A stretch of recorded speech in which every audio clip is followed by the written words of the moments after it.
تخيل إن في جريمة حصلت، جريمة قتل، ومطلوب منك كمحقق مخضرم إنك تعرف هوية القاتل ما بين مجموعة من المشتبه فيهم. كان في نقطة دم في مسرح الجريمة، حلو، هناخدها نحلل الدي ان ايه الموجود فيها ونعرف هوية القاتل. للأسف مش هينفع، لأن كمية الدي ان ايه الموجود في النقطة مش كفاية إننا نعرف هوية القاتل. قفلة القاتل يا مستر شيرلوك؟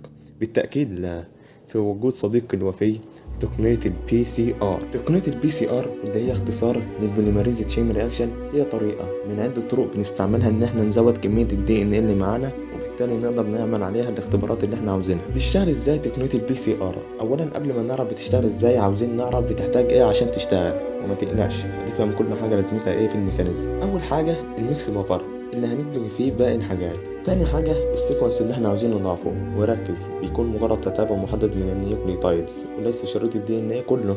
تالت حاجة انزيم البوليمريز اللي بيبني شريط الدي ان ايه الجديد، واللي بيكون في البي سي ار التاج بوليمريز، وده بيكون سيرمال ستيبل لان تقنية البي سي ار بتعتمد على الحرارة. رابع حاجة البرايمرز وجميع انواع النيوكليديدات. دلوقتي هنبدأ الخطوات. اول خطوة معانا وهي الديناتوريشن، ودي بيتم فيها فصل شريطين الدي ان ايه عن بعض، وبيتم عند درجة حرارة 95.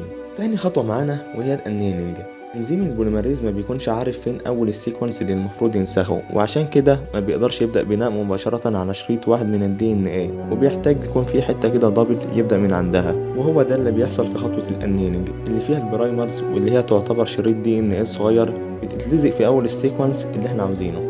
واعتقد انك عارف الكلام ده كله، لان بما انك انت بتدرس البي سي ار فانت اكيد اخدت الدي ان ايه ريبليكيشن، ولو ما اخدتوش او مش فاهمه ان شاء الله نعمل فيديو عنه بعدين. وبتتم الخطوة ديت عند درجة 50 ل 65 درجة تقريبا. وندخل هنا في تالت خطوة وهي الاكستنشن، واللي فيها يبدأ عملنا البوليمريز يشوف شغله بقى ويبني شريط الدي ان ايه الجديد، وبتتم الخطوة دي عند درجة 72 تقريبا. كده بقى معانا اتنين من السبيسيفيك سيكونس اللي احنا عاوزينه. هنقوم بسايكل كمان، كده بقى معانا 4، وهكذا وهكذا. في الآخر هيكون معانا مليارات من السيكونس بعد عدد من الدورات، وبكده نقدر نعمل عليه أي اختبار احنا عاوزينه.